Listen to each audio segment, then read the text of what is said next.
नमस्कार दोस्तों, श्री द्रोणाचार्य क्लासेस के यूट्यूब चैनल पर मैं आप सभी लोगों का हार्दिक स्वागत एवं अभिनंदन करता हूं। आज की हम इस क्लास में बात करेंगे अनुबंधित अनुक्रिया का सिद्धांत किसने दिया था? पावलोव ने दिया था।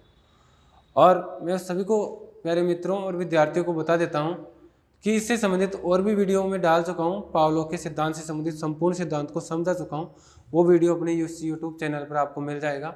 लेकिन आज हम बात करेंगे विशेष तौर से जो अपनी पुस्तक में पावलोव से संबंधित जो सिद्धांत में जो ट्रिक दे रखी है उस ट्रिक के बारे में विस्तृत चर्चा करेंगे। और इस सिद्धांत से संबंधित वीडियो पहले भी डल चुके हैं और इसके बाद में जैसे जैसे समय मिलेगा मैं आपके इस अपने यूट्यूब चैनल पर इससे संबंधित वीडियो डालता रहूँगा। तो आज की क्लास विशेष तौर से फोकस रहेगा क्लास का किस पर? पावलोव के सिद्धांत पर। और पावलोव के सिद्धांत में जो ट्रिक दी गई है उसके बारे में समझेंगे, क्योंकि ट्रिक के माध्यम से मैं समझाना इसलिए चाहता हूं ताकि ये चीज़ें आपको लंबे समय तक याद रह जाए।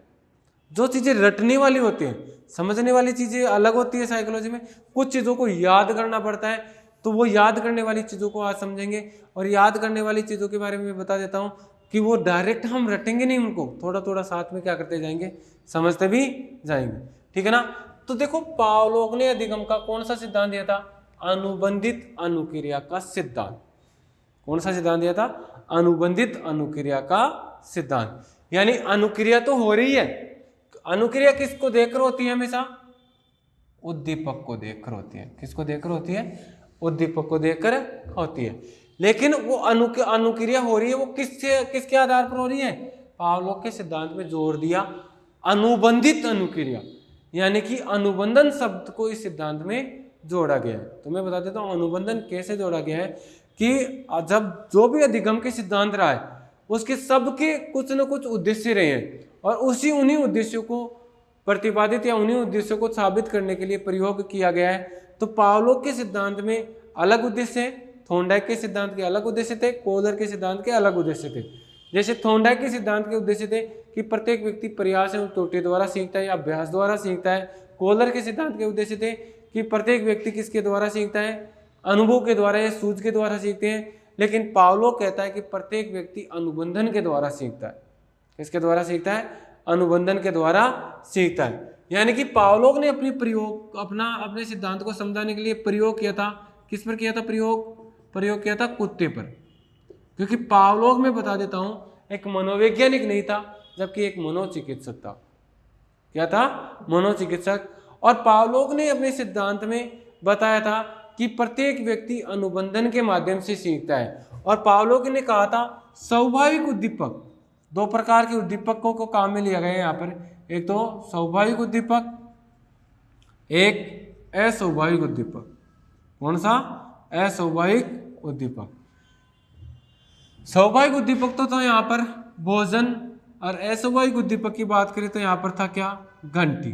तो पावलोव का मानना है कि जो कार्य भोजन को देखकर हो सकते हैं वही कार्य किससे हो सकते हैं? घंटी से भी हो सकते हैं। कौन मानता है? पावलोव मानता है। इसी चीज को इन्होंने अपने सिद्धांत के माध्यम से समझाया है कि स्वाभाविक उद्दीपक से होने वाली अनुक्रिया किसके माध्यम से हो सकती है? अस्वाभाविक उद्दीपक के माध्यम से हो सकती है। जैसे मैं बता दूं आपको कैसे, कि आपने देखा होगा भोजन से जो लार आनी चाहिए, लार कुत्ता टपका रहा था, वही लार किसके माध्यम से भी टपकाने लग गया? घंटी के माध्यम से भी लार आने लग गई। तो स्वाभाविक उद्दीपक से जो काम हुआ वही काम किससे हो रहा है? अस्वाभाविक उद्दीपक से भी होता है। और अस्वाभाविक उद्दीपक स्वाभाविक उद्दीपक से जो कार्य होता है उसको प्रतिक्रिया कहते हैं। क्या कहते हैं? प्रतिक्रिया या अनुक्रिया कहते हैं। क्या कहते हैं? अनुक्रिया कहते हैं। जबकि अस्वाभाविक उद्दीपक से जो क्रिया होती है, क्या होती है? क्रिया होती है, उसको हम अनुबंधित, क्या कहेंगे? अनुबंधित अनुक्रिया। अनुबंधित अनुक्रिया। कैसे? और इस उद्दीपक को क्या कहेंगे? अनुबंधित उद्दीपक। क्या कहेंगे? अनुबंधित उद्दीपक। देखना, आराम से समझेंगे, जल्दबाजी नहीं। जो कार्य भोजन से होना चाहिए वही कार्य किससे हो रहा है? घंटी से होता है। किससे हो रहा है? घंटी से हो रहा है। तो देखो, जिस प्रकार से मैं सामान्यतः बता देता हूँ, आपने देखा होगा जब भी मार्केट में गए हैं, ठीक है ना, मार्केट में गए हो तो कोई मदारी जो होता है, जो खेल दिखाने के लिए आता है, तो वो जब डमरू बजाता है, तो डमरू जैसे ही बजाता है, उसके डमरू के बजाने पर बंदरियां उछलने लग जाती है, बंदरियां उछलने लग जाती है। अरे आप बहुत बार वीर हनुमान के गए हो, कभी डमरू बजाना देख के बंदर उछलने लग जाएगी क्या? क्योंकि उसको पहले ट्रेंड किया गया है, उस बंदरिया को पहले क्या किया है, ट्रेंड किया गया है, तब जाकर वह उस डमरू के माध्यम से उछलती है। या आपने कभी सर्कस देखा होगा, सर्कस में हाथी टेबल के ऊपर पैर रख देता है, आप हाथी उछलने लगता है। कैसे उछलने लगता है? कोई आवाज करते हैं साइड में और हाथी उछलने लग जाता है। आजकल आपने देखा होगा, आप जब भी शादी ब्याह में जाते हो, घोड़े ही नाचते हैं और तो क्या। अरे पहले तो मनुष्य नाचते थे, आजकल घोड़ियों को नचाते हैं साहब। अब घोड़ियाँ कैसी नाचती है? डीजे बजाने की नाचने लग जाती है। उनको पहले ट्रेंड किया जाता है, स्वाभाविक उद्दीपक की जगह अस्वाभाविक उद्दीपक से क्या किया जाता है, ट्रेंड किया जाता है। आपने देखा होगा, जब भी घोड़ी को नचाते हैं शादी ब्याह में, उसकी नकेल जो सामने जो होती है उसको पकड़ के रखते हैं और उसको थोड़ा थोड़ा हिलाते हैं। हिलाने पे वो क्या करती है, वो अपने पैरों को उठाने लग जाती है। वो उनको पहले ट्रेंड करते हैं। वो कैसे ट्रेंड करते हैं मैं बता देता हूँ। उसको एक व्यक्ति तो क्या करता है, उसको पकड़ के रखता है, उसकी जो रस्सा होता है उसको, और एक व्यक्ति उसके पैरों पे चोट मारता है, फिर हिलाता है, पैरों पे चोट मारता है, फिर हिलाता है, फिर पैरों पे चोट मारता है, फिर हिलाता है, फिर पैरों पे चोट मारता है। तो लगातार हिलाया चोट, हिलाया चोट, हिलाया चोट। तो घोड़ी क्या समझती है कि बेटा हिल गया, इसका मतलब क्या लगेगी, चोट लगेगी। तो वो पैरों को क्या करने लग जाती है, उठाने लग जाती है। तो इसी प्रकार भाई पैर उठने चाहिए किससे, चोट से, जबकि उठने लगे किससे, उस रस्सी को पकड़ने से क्या करने लगे, उठने लगे। तो जो कार्य स्वाभाविक उद्दीपक से होना चाहिए, वही कार्य किसके माध्यम से हो रहा है, अस्वाभाविक उद्दीपक से हो रहा है। और पावलोव का यह प्रयोग बहुत ही प्रसिद्ध रहा, इसलिए 1904 ईस्वी में इनको नोबेल पुरस्कार मिला। क्या मिला था, नोबेल पुरस्कार मिला।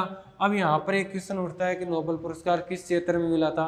पावलोव को यह नोबेल पुरस्कार मनोविज्ञान के क्षेत्र में नहीं मिला, क्योंकि मनोविज्ञान के क्षेत्र में नोबेल पुरस्कार नहीं मिलता है, जबकि यह पुरस्कार मिला था किस क्षेत्र में, चिकित्सा के क्षेत्र में। ध्यान रखना, ठीक है ना। तो अब देखो, इसको अनुबंधित उद्दीपक कहते हैं, जबकि इससे होने वाली अनुक्रिया को अनुबंधित अनुक्रिया। तो हम कह सकते हैं जब स्वाभाविक उद्दीपक, जब अस्वाभाविक उद्दीपक, ध्यान रखना, दोबारा देखना एक बार, जब अस्वाभाविक उद्दीपक स्वाभाविक उद्दीपक के समान कार्य करने लग जाता है, जब अस्वाभाविक उद्दीपक स्वाभाविक उद्दीपक के समान कार्य करने लग जाता है, तो उस उद्दीपक को तो अनुबंधित उद्दीपक कहते हैं। उस उद्दीपक को तो क्या कहते हैं, अनुबंधित उद्दीपक कहते हैं। और उस उद्दीपक से होने वाली अनुक्रिया को अनुबंधित अनुक्रिया के नाम से जाना जाता है। ध्यान रखना। तो जो अस्वाभाविक उद्दीपक है वह कैसा उद्दीपक है, अनुबंधित उद्दीपक, और इससे होने वाली अनुक्रिया कैसी होगी, अनुबंधित अनुक्रिया। अब केवल बात करेंगे हम ट्रिक की।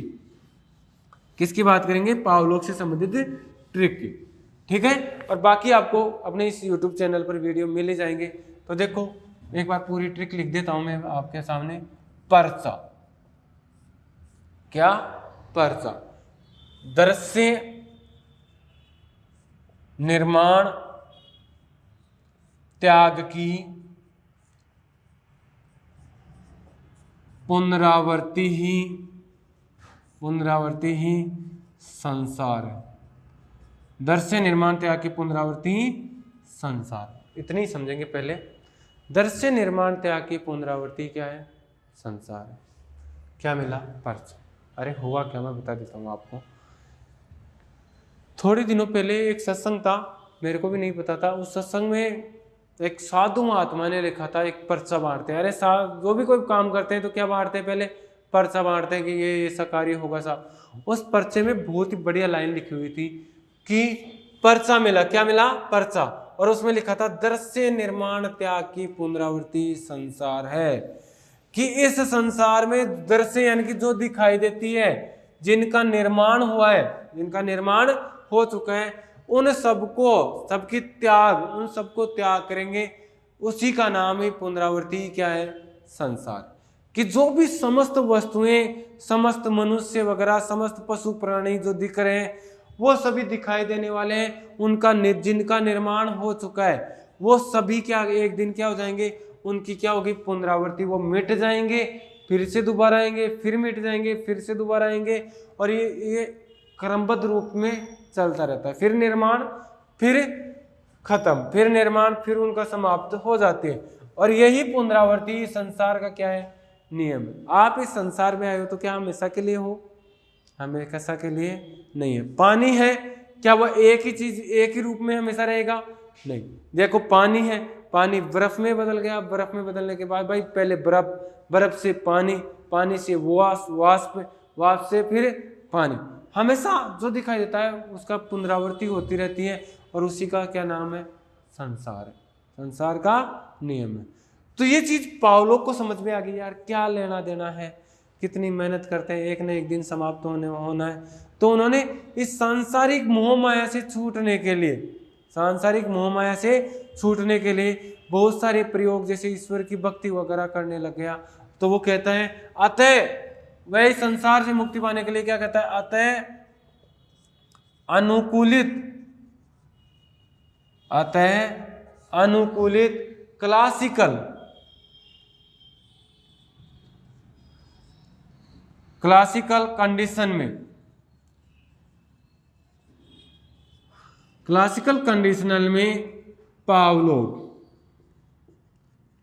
कंडीशनल में पावलोव सहज क्लासिकल कंडीशन में पावलोव अनुबंधित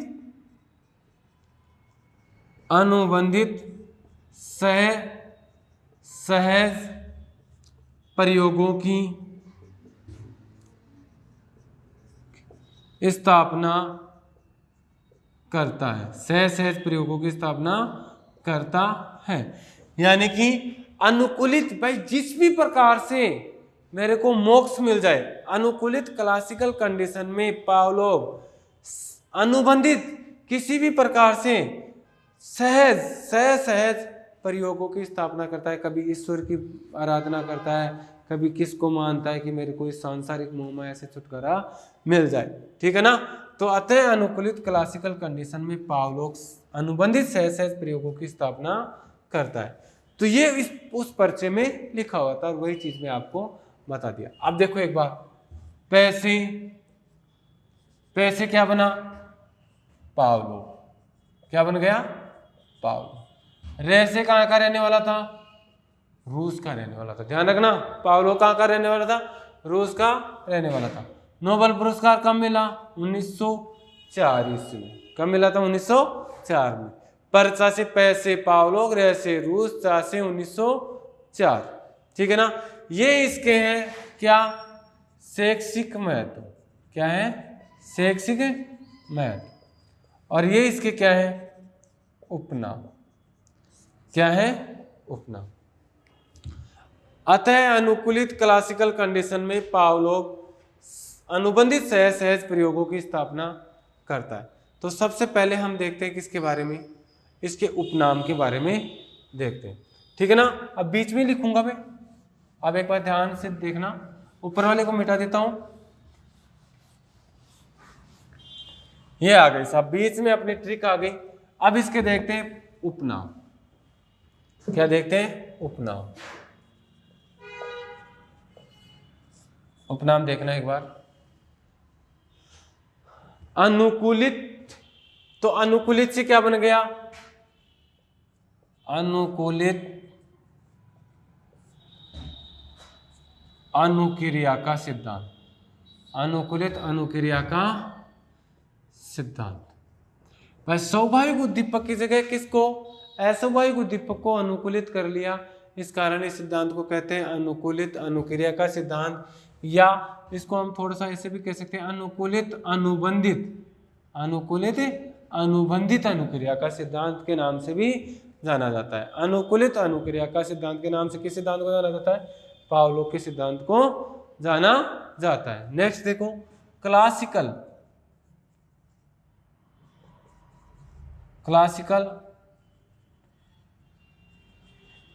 conditional theory, classical conditional theory के नाम से भी किस सिद्धांत को जाना जाता है, पावलोव के सिद्धांत को ही जाना जाता है। और इसको हिंदी में कहते हैं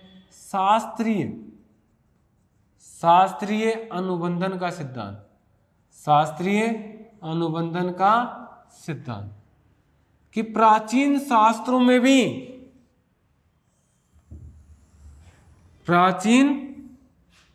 प्राचीन शास्त्रों में भी पावलोव के सिद्धांत का प्रयोग किया गया है। कौन से शास्त्रों में? प्राचीन शास्त्रों में भी इस सिद्धांत का प्रयोग किया गया है। जिस प्रकार से मैं आप लोगों को शॉर्ट एंड स्वीट में बताऊंगा एक ही शब्द में, जैसे महाभारत में भी इस सिद्धांत का प्रयोग किया गया है। कब किया गया है? महाभारत के कौन से भाग में किया गया है? मैं आप लोगों को बता देता हूँ। जब द्रोणाचार्य के बेटे अश्वत्थामा का वध हुआ था या द्रोणाचार्य का वध हुआ था, उस समय इस सिद्धांत का प्रयोग किया गया है। क्योंकि आपने देखा होगा द्रोणाचार्य को मारना मुमकिन ही नहीं, नामुमकिन था। इस कारण द्रोणाचार्य से के हाथ में जब तक धनुष रहेगा तब तक उसको मारना नामुमकिन था। तो कौरवों में एक चाल चली थी कौरवों ने, और द्रोणाचार्य को कहलवाया गया था कि अश्वत्थामा मारा गया। किसके द्वारा? धर्मराज युधिष्ठिर के द्वारा कहलवाया गया था। युधिष्ठिर कभी भी झूठ नहीं बोलता था। जैसे ही द्रोणाचार्य ने सुना कि अश्वत्थामा मारा गया, उसके हाथ से धनुष बाण छूट गया और उसी समय उसका वध कर दिया गया। द्रोणाचार्य उसी प्रकार रोने लग गया जिस प्रकार से अश्वत्थामा के मरने पर जो प्रतिक्रिया होनी चाहिए, ठीक है ना। जबकि अश्वत्थामा नहीं मारा गया था, अश्वत्थामा नाम का एक हाथी मारा गया था, ठीक है ना। तो जो क्रिया एक उसके पुत्र के मरने पे होनी चाहिए, वही क्रिया किसके मरने पर हो रही है? एक हाथी के मरने पर हो रही है। तो इस सिद्धांत का प्रयोग प्राचीन शास्त्रों में भी किया गया है। तो देखो, अनुकूलित अनुक्रिया का सिद्धांत। नेक्स्ट हम कह सकते हैं क्लासिकल कंडीशनल थ्योरी, शास्त्रीय अनुबंधन का सिद्धांत, अनुबंधित से कह सकते हैं अनुबंधित अनुक्रिया का सिद्धांत। अनुबंधित अनुक्रिया का सिद्धांत के नाम से भी सिद्धांत को जाना जाता है। कौन से नाम से? अनुबंधित अनुक्रिया के सिद्धांत के नाम से भी सिद्धांत को जाना जाता है, ठीक है ना। नेक्स्ट, सहसी संबंध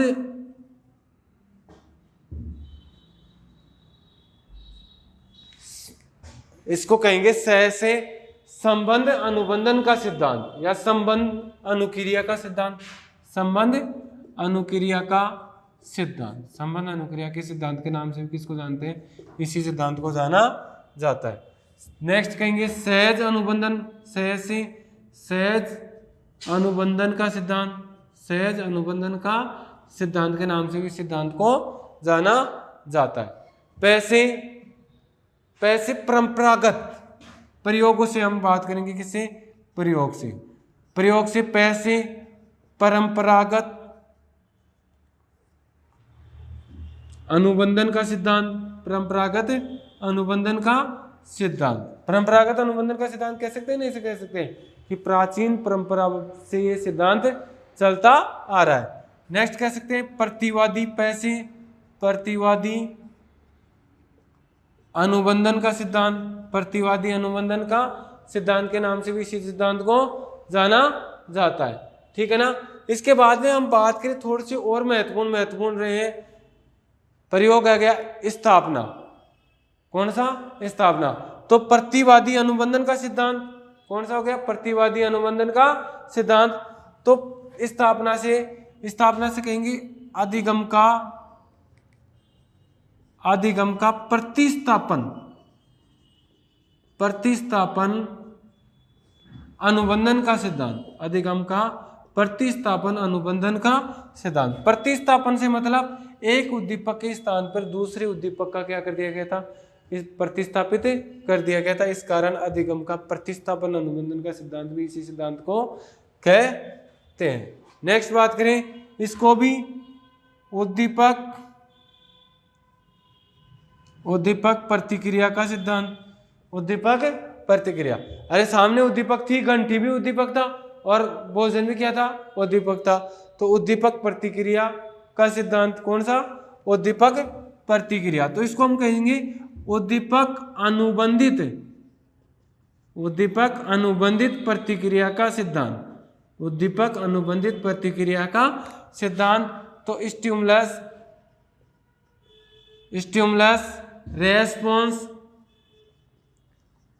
response theory. Stimulus response theory. भाई उद्दीपक था, और उद्दीपक को देखकर क्या किया उसने, प्रतिक्रिया या अनुक्रिया की, तो हम कहेंगे stimulus response theory, SR theory.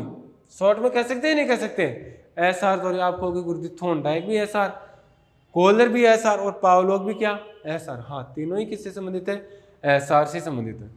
कई बार ये भी पूछ लेते हैं निम्न में से कौन सा मनोविज्ञान एसआर थ्योरी से संबंधित नहीं है, तो एसआर थ्योरी में देखो थॉर्नडाइक, पावलोव, कोहलर किससे संबंधित है, मूल रूप से एसआर थ्योरी से संबंधित है। इसके अलावा कोई आए तो वह एसआर थ्योरी से संबंधित है नहीं है। महत्वपूर्ण ये मनोवैज्ञानिक किससे संबंधित है, एसआर थ्योरी से संबंधित है। सबसे अच्छा एसआर थॉर्नडाइक का, सबसे अच्छा एसआर किसका आएगा, थॉर्नडाइक का। अगर ऑप्शन में थॉर्नडाइक आ जाए और एसआर सिद्धांत पूछे तो हम डायरेक्ट किसको बताएंगे, थॉर्नडाइक को। अन्यथा कोहलर भी एसआर से संबंधित है और पावलोव भी किससे संबंधित है, एसआर से संबंधित है। कंडीशन से, कंडीशनल रेस्पॉन्स थ्योरी ऐसे भी कह सकते हैं ना। देखो थोड़ा सा और देख लेते हैं, एक बार स्क्रीनशॉट लेना चाहो तो ले लेना, वरना अपनी बुक में ये सारे दे रखे हैं, स्क्रीनशॉट लेके क्या करोगे, ठीक है ना। नेक्स्ट देखो रेस्पॉन्स, कंडीशन से कंडीशनल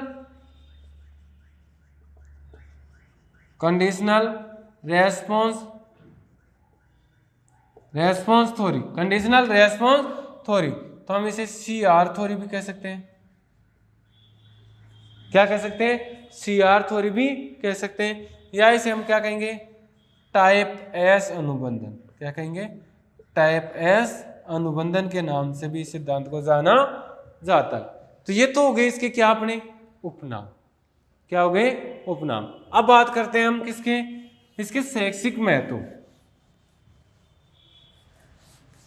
किसकी बात करेंगे, शैक्षिक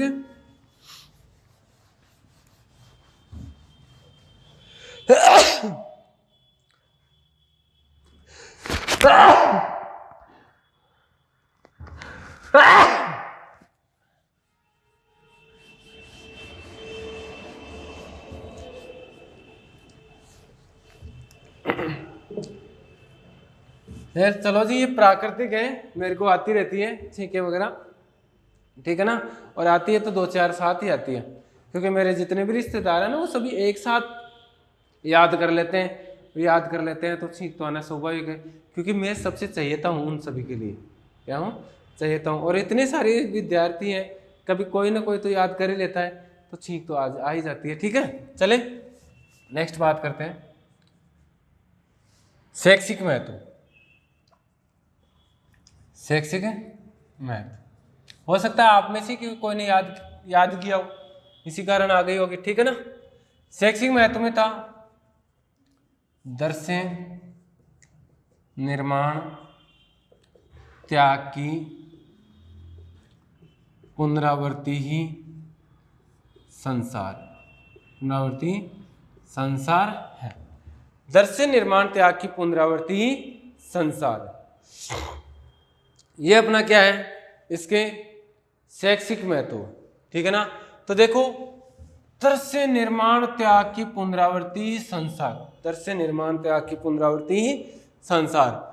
तो जितनी भी अपने अधिगम के सिद्धांतों में या शिक्षण अधिगम प्रक्रिया में जो दर्श्य सर्वे सामग्रियों का प्रयोग किया जाता है, दर्श्य सर्वे सामग्रियों का प्रयोग किया जाता है, वह किस सिद्धांत पर आधारित है, पावलोव के सिद्धांत पर ही आधारित है कि नहीं है। जैसे दर्श्य सामग्री, जैसे कोई चार्ट दिखाया, मॉडल दिखाया क्लास में, तो बच्चे वो मॉडल, उनको ऐसा लगता है कि वास्तविक प्रतिकृति सामने आ गई है, कोई भी विषय वस्तु वास्तव में ही आ गई है, वो इतने अनुबंधित हो जाते हैं। जैसे भारत का मैप बनाकर आपके सामने एक अध्यापक दिखाता है और पूछता है बताओ क्या है बेटे, तो सभी विद्यार्थी ये नहीं कहते ये भारत का मैप, सभी विद्यार्थी क्या है, गुरुजी भारत। इसी प्रकार जब आप सुबह सुबह पूजा करते हो तो आप सब हाथ जोड़ के खड़े हो जाते हो, हे माँ सरस्वती मेरे को तो अब की बार लगवा के रहना, इस रेट में नहीं लगूंगा तो देखो ऐसे हो जाएगा, ऐसे हो जाएगा। आप पूरी तरह समर्पित हो जाते हो माँ सरस्वती के सामने।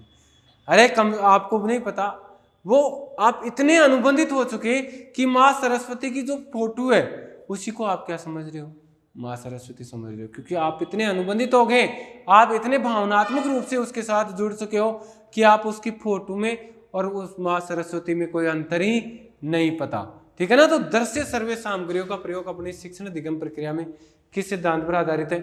पावलो के सिद्धांत पर आधारित है। नेक्स्ट देखो, निर्माण।